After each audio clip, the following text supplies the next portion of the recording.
di area untuk pekerjaan kantor presiden. Di mana di kawasan istana itu.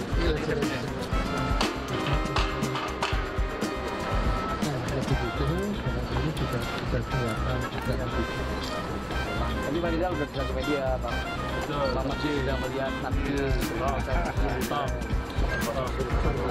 Itu aja komentarnya, Pak Basuki itu sakti dan saya optimis di bawah Pak Basuki ini tahap-tahap pembangunannya akan berjalan sesuai dengan yang dijadwalkan.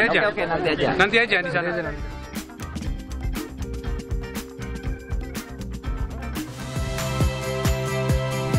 Saya Rahmat Ibrahim.